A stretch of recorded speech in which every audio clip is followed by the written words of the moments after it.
Jen, so you know what I love? What? I love me some upgrades. Yes, you do. So I speak around the country and do my fair share of traveling, business traveling. And I don't really like traveling, but I love when I get upgraded. You do. I do. So if I'm checking in at the Marriott and they say, Mr. Foster, we've upgraded your room, I'm like, bam, that is a good day right there. Or I'm checking in for my flight and they upgrade me from coach to first class. I'm like, oh, yes, that is the best. Champagne and hot towels. But Jen, you know what my favorite upgrade is? What? Let me tell you. When you and I upgrade our conversations. Oh, yeah. When we talk about things that are important for our relationship, not just our schedules or the kids or work or social media cat memes, or when we gossip about so-and-so or talk about the Kardashians or stuff like that, you know, even though that stuff can be fun to talk about. Yes, it can. I really like it when we upgrade our conversations. Yes, and I agree. Most couples settle for ordinary conversations Yeah. instead of extraordinary conversations. But they don't have to. Nope, they don't. No, they can upgrade with 3 questions that will move you from coach to first class. Yeah, and that's what we want to do. Move you from coach to first class. And the great thing about these 3 questions is that you can do them in like 15 to 20 minutes. It's Nice. a short conversation if you want it to be. So it doesn't take a lot of time. So you can talk about these 3 questions on a date night or while in bed. or on a walk together. Just make sure you do it each week. And at first, you might find these questions a little uncomfortable. Why? Because it might be awkward at the beginning. Because these are real questions. They're probing. They're challenging in sort of a way.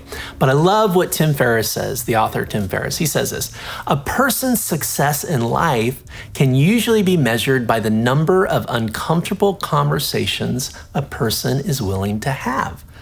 So we call these 3 questions that we want you to do each week power couple questions. So let's unpack each one. So question number 1, what is something that brought you joy this week? That's a good one. Yeah, I love this question because it assumes the best. Yes. It shoots for positivity. It moves our thoughts to something that made us happy this week. It's a fun and energizing question for both the asker and the answer. It's good news, Jen. Yes, it is. Yeah. And a lot of couples will also ask, how was your week? How are you doing? Yeah.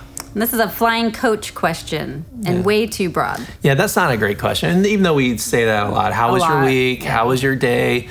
And what's the typical response when we ask that question? Fine. Fine. Right. And the word fine, in my opinion, is the other 4-letter F word in relationships. It's a dirty word. Fine is a lousy answer. Why? Because you're asked a lousy question. So can we just make the promise to each other right now? Never, ever use the word fine when answering a question from your partner or your spouse, okay? Yes, Yeah. I agree. I do. Yes. That's why I like the question, what brought you joy this week? It requires us to reflect and connect into our heart. We have to think a little. Yeah, and that connection to the heart, thinking a little bit, that's going to create a good conversation. So question number 2, do we have any unresolved conflict that we need to air out? That's important. Yes. Now, this question may seem like a negative question, but really, Jen, it isn't. And here's why. Because airing out conflict means you open the windows. You let some fresh air in. Instead of letting conflict grow stagnant or stale. It doesn't have to be stuffy in your relationship. And this isn't, this conflict isn't something to argue about, but just to let it out, to air it out, right? Yeah, and what most people do when they get their feelings hurt? What's that? They do nothing. Yeah. They get hurt, but they don't say anything. They get frustrated, but they never bring it up. Yeah, that is so true. And that happens a lot in relationships. Yeah. They bury the hurt instead of airing it out. But here's the huge problem when you bury your feelings. Whatever you bury, you plant. And whatever you plant will grow. Yes. So if you bury your hurt, you'll grow more hurt. If you bury your anger, You're going to grow more anger. I've done that. Yes, several me times. too. That's why this power couples question is so important, Jen. Yeah. So question number 1, what brought you joy this week? Question number 2, do we have any unresolved conflict that we need to air out? And then the last power couples question is this: what is one specific thing that I can do for you this week? That's a great question. Yeah, it is. So it's like saying, how can I serve you? How can I get on your team? How can I help you succeed this week? It shows that we are for each other. Yeah, and that's what we want to communicate to each other in these conversations, that we want to help. We want to be for each other. Finding ways to honor and help each other it's critical to a thriving relationship. It might mean picking up something from the cleaners for you, or helping you, do the kids' homework, and I kind of pitch hit, or going to Target to buy a gift for some event that you're needing to attend. Just find a way to serve each other each week. So listen, don't fly coach in your relationship. Go first class. Use these 3 power couple questions and your relationship will be what, Jen? Extraordinary.